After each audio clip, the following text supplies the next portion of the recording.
Estamos dialogando con Eduardo González Viaña.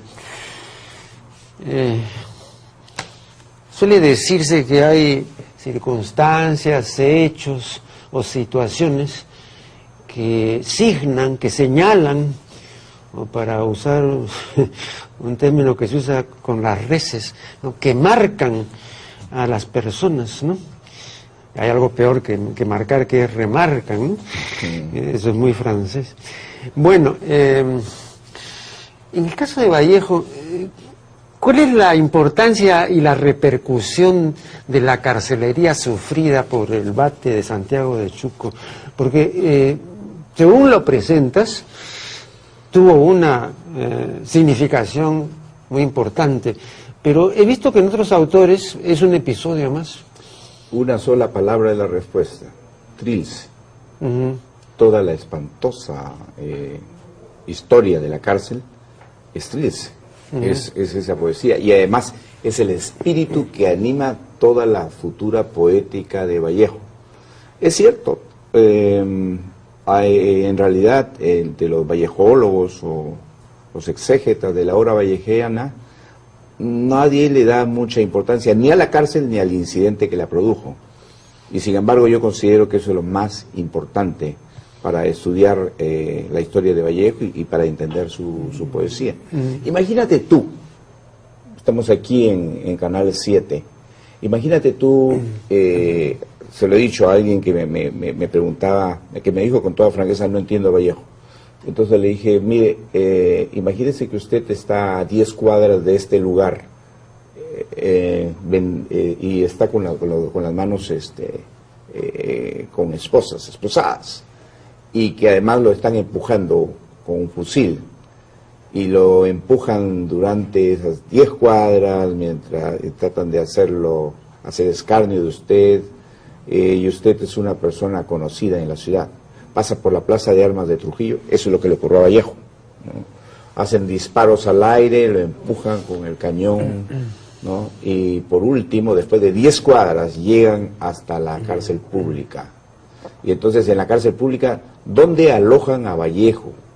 Vallejo, que es además un joven importante, es un estudiante universitario en una universidad donde había 25 alumnos, ¿no? Lo alojan en los infiernos, o sea, en los calabozos. ¿Y quién lo está esperando allí? Lo está esperando una bestia, un sicario que debe matarlo esa misma noche. ¿Te imaginas si eso no es importante en el futuro de este hombre, que no sabe si va a salir de la cárcel? Ahora, perdón, estoy recordando la oportunidad en que entrevisté al crítico literario Alberto Escobar. Lo entrevisté aquí en este canal hace muchos años. Y entonces, por entonces, recuerdo que Aya de la Torre había referido las circunstancias en que a Vallejo se le ocurrieron aquellos versos que dicen, ¿no? Serpentínica del bizcochero en Girafal al Tim. Bueno, entonces él da una explicación que yo se la repetí a Escobar, que ese bizcochero efectivamente existió, que Vallejo vivía en tal parte, en el segundo piso, y que oía pues a la hora de la tarde, creo, ¿no?, al bizcocho y todo. Bueno, y claro, entonces subía pues el sonido, ¿no?, al tímpano, etc. Le dije eso a Escobar. Y entonces recuerdo que la observación de Escobar me pareció sagaz y atendible. Me dijo, está bien, pero esa es la anécdota. A otros les pasa lo mismo y no escriben, pues. Claro. Eso. Entonces igual, no, es que se podría aplicar pues a lo de la cárcel. Hay gente a la que la meten a la cárcel y no pasa nada después, ¿no? Entonces... pero se trata de Vallejo. Claro, entonces, pero lo que quiero decirte con esto, que la cárcel es entonces también la anécdota. Claro, hay muchas otras personas que también pasan en ese mismo momento por la cárcel. Felizmente pasa un hombre de la sensibilidad y del poder, del talento de César Vallejo. Su compañero de celda es un pastor protestante que está allí en la cárcel por razones religiosas. Pero ya el año 20 en la Constitución se establece la libertad de cultos.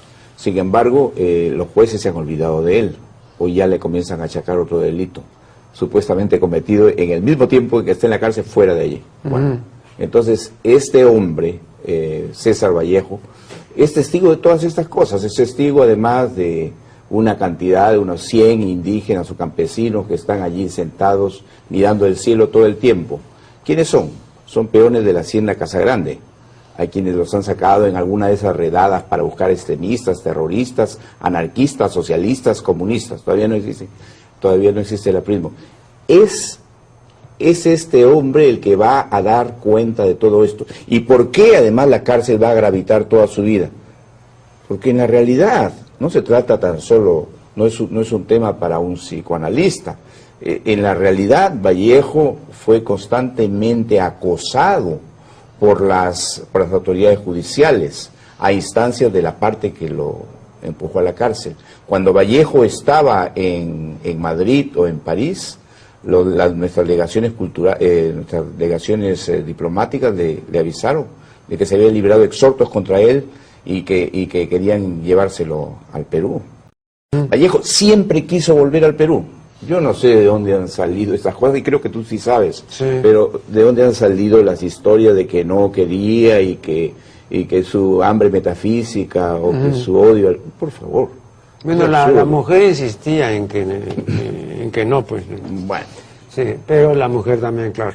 Vale, claro, también... pero bueno, son testimonios de la señora que es... Bueno, pero la verdad es que existen cartas que también se glosan allí, cartas de Vallejo a su abogado y cartas a su hermano, ¿no? En las cuales le pide a su hermano que por favor le haga una misa al señor Santiago, patrón de Santiago de Chuco, porque quiere volver.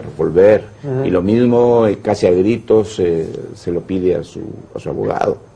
La verdad es que las cosas están claras acá, no se Pero trata dime una cosa, una especulación. Dime una cosa, Eduardo.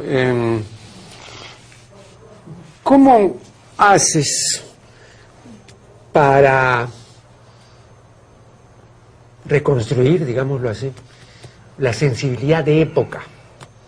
¿No? Te menciono esto. Mi padre, como todos los de su generación, admiraba a Greta Garbo por un sinfín de atributos que yo no advierto. Y la gente de la generación de Vallejo a Torto a la Valencia y a Norca Ruscaya. Claro. Pero tú no eres pues de la generación de Vallejo, ni tampoco yo. Entonces, eso es lo que te digo. Pero han habido otras Norcas Ruscayas y Torta a la Valencia en mi tiempo. Sí, las hay. sí, no, pero situémonos pues en esa época, ¿no? En Trujillo, en Santiago. Bueno, yo he vivido en Trujillo casi la mayor parte de mi vida, ¿no? Sí, pero... Y entonces soy testigo de muchas historias que ocurrieron, en el sentido de que he pasado todos los días por la casa donde vivía María Sandoval, he pasado por la casa donde vivía Vallejo, he pasado por la casa donde lo detuvieron, que fuera del doctor Cuadra, del doctor Ciudad. Y cuando me ha faltado material, cuando he tenido que inventarlo, que fue el caso de Soy la Rosa Cuadra, que los bohemios de Trujillo llamaban Mirto, y me faltaba y no tenía ninguna referencia de ella, entonces sí, esto no es historia, esto es una novela, entonces sí la inventé tomando como modelo a una enamorada mía. Y entonces, y lo increíble... Pero oye, en esos casos casi esto le decía yo a Nicolás Yerovi, ¿no? En su novela, porque también es una novela La Casa de Tantos, en realidad es una biografía, pues, de Yerovi. Pero ¿no? Es una novela también. No, pero es decir, eso contiene un material importantísimo y confiable que no es nada novelesco. Igual acá hay material... Confiable, que es la estructura, claro, que son las cartas de María.